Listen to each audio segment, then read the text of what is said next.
Sustainability in Formula One may not be what you expected. Now, when it comes to sustainability in Formula One, one of the things I think of first is the logistics of Formula One, having to take the cars and all the equipment, all the team members around the world to different events. Now, they basically pack up the whole paddock for every race and ship this around the world. And as you can imagine, this is probably one of the main contributions to the carbon emissions that a Formula One team would produce across the year. You would have other things such as the sort of running the cars and other things like that. But this video will dive into what is the main thing that is contributing to the release of carbon in Formula One. Now, Formula One is often branded as the Travelling Circus, as the cars and equipment are packed up and shipped around the entire world for all the different races. Now, we're currently halfway through the 2022 season and we've had 13 races. Now, you'd think there'd be some sort of order to the way we race and the countries that we race in, but so far we've raced in Bahrain, Saudi Arabia, then all the way down to Australia, back to Italy in Imola, then over to the United States in Miami. Then we've had Spain, Monaco, all the way over to Baku, then all the way to Canada before coming back to Great Britain. Now, the last 3 races have been in Austria, France and Hungary, so relatively close together, but there's definitely not a sort of trend for keeping the races near other countries. They kind of spread it out, and I think the reason for this is just to do with logistics. It would make sense to go in order, but between races, if there's not a double header or a triple header, teams will still go back to the factories. There's things like the mid-season breaks, and also not all the teams are based in the UK. Some have different headquarters in different countries, so it's not always easy, and the amount of people that are employed in Formula One just makes this so challenging. Now, you would think this is the biggest contributing factor to sustainability in Formula One. So the main thing that we're going to focus on in this video is the sustainability report that McLaren put out in June 2022. Now, this breaks down where all of their carbon emissions are coming from, and it has some really interesting facts and information that I just did not know, and I think you will be surprised too. Now, make sure to stick around for the full video so I go through all of these different factors. So quickly before getting into the video, this is for McLaren Racing, not for just the McLaren Formula One team. So this does include Formula One, Formula E, IndyCar and Extreme E. Now, this sustainability report covers McLaren Racing, and the 3 main aspects that it covers is the pre-life, racing life and post-life. So pre-life contains things such as research and development, material acquisition, testing, production and race testing, and you'll find out later in this video this actually consists of a significant amount of the emissions released.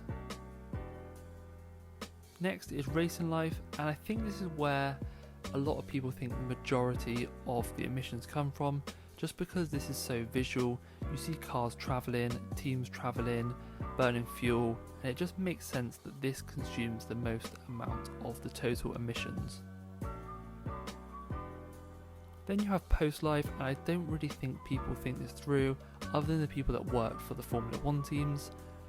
It includes things like testing previous cars, old chassis used for events, additional freights and logistics, so taking that additional equipment around the world, and breakdown and recycled, so parts used for next season. Now, one thing that did stand out is the drop between 2019 and 2020, which was clearly below where they're aiming to reduce their emissions by, and this is mainly due to COVID.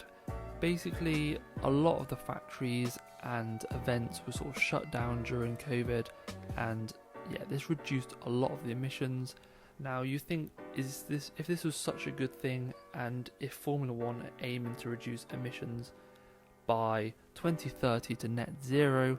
Surely this is a benefit, but I don't think this is a long-term way of working, and I think this sort of shows some short-term benefits, but I think there needs to be better targets in order to reach net zero in Formula 1.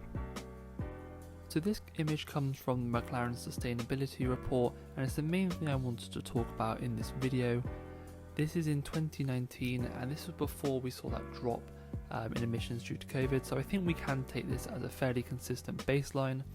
But they had 83,857 tons of CO2 emissions, so yeah, extremely high amount, but this is as expected for such a large organisation.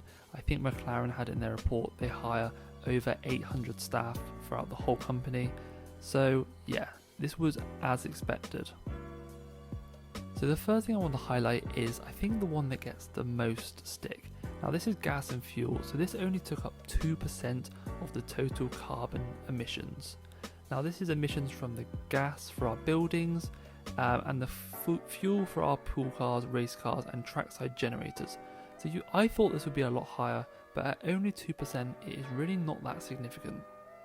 Formula 1 and other cars are sort of known to have extremely efficient engines. The Formula 1 engine only uses about an espresso amount of fuel per second, which is obviously a large amount, but there's only 2 cars on the track. So you could think of ways to reduce this, for example, from things like cutting down practice sessions or reducing time on track, but I just don't think this is going to be the best way, as this only makes up 2% of the emissions, and that's not even for the Formula 1 cars. That's fuel for our pool cars, race cars and trackside generators as well. Next is logistics, and so yeah, we've spoken about this previously. This is emissions from travelling air freight for business purposes, including air, sea and land. So this makes up 6%. As you can imagine, planes and lorries use a lot of carbon emissions, but I don't think this is going to be an easy way to sort of reduce this, as this is going to be a requirement for racing around the world. Now electricity is next at 7%, and this is just the emissions from electricity in the buildings. So this will be like in the McLaren headquarters and in the paddock. So you would expect this to be sort of, I'm surprised this is higher than the logistics, but unless there's sort of new energy efficient lighting they can use and potentially use other forms of electricity like solar, I don't think they can reduce this massively. Next, business travel at 8%.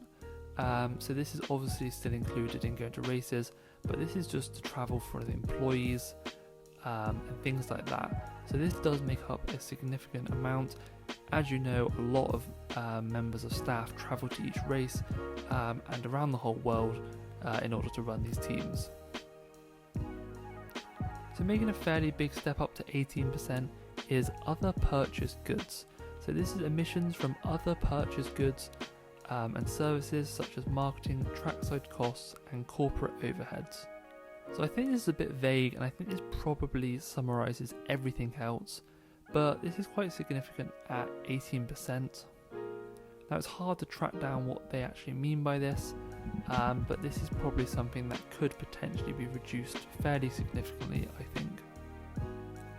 Now the main one I want to get into in this video is development of and materials used for racing cars. Now clearly this is probably the most important thing, as without this we wouldn't have Formula 1 and any racing for that matter. Now development is sort of why everyone loves motorsport. It is the pinnacle of racing, and we use this technology in all aspects of road cars on the road today. So this is, I think, it is really important to develop these cars as they are the most efficient cars that they can be. Now this 60% does include emissions from purchased goods and services for the building and development of our racing cars, and this is for all racing series and their heritage cars. So obviously the materials they use steel, a lot of expensive metals, carbon which can't easily be recycled, and there's just so much material going into these cars that I didn't realise it takes up that higher percentage of the total emissions. Now this is something that I think they really need to crack down on and reduce, because if they're going to reduce any of these by say 10%, this should be the one they should focus on, because if they can reduce this by 10%, that almost cuts out the carbon emissions from logistics or electricity altogether. Now, how can they develop cars and choose materials that don't have such high emissions? To be honest, I don't know, but I think that is something that I potentially might do another video on, but it definitely needs to be considered. Now, for example, the rule change we had this year in 2020, things like that aren't going to help because they're going to have to design cars from scratch, but I think this is going to be an ever sort of increasing factor in racing. We're always going to have new rules and regulations, and I think people like racing, but I think people do like the development, and yeah, it is important for sort of the progress in industry. Now the final two are both less than 1%, so I'm not going to spend too much time, but this is waste, so this is just emissions from waste in our buildings. I think this is another one that gets sort of overlooked really, or sort of gets fixated on. How can we reduce waste? Obviously you don't want to be chucking things into landfill, but in terms of carbon emissions, this is less than 1%, so this doesn't really have a massive impact on sustainability. And this is the same with merchandise. Obviously producing a lot of fast fashion isn't great for the planet, but at less than 1%, the emissions from the merchandise sold to fans, it is not significant in the overall picture for McLaren racing.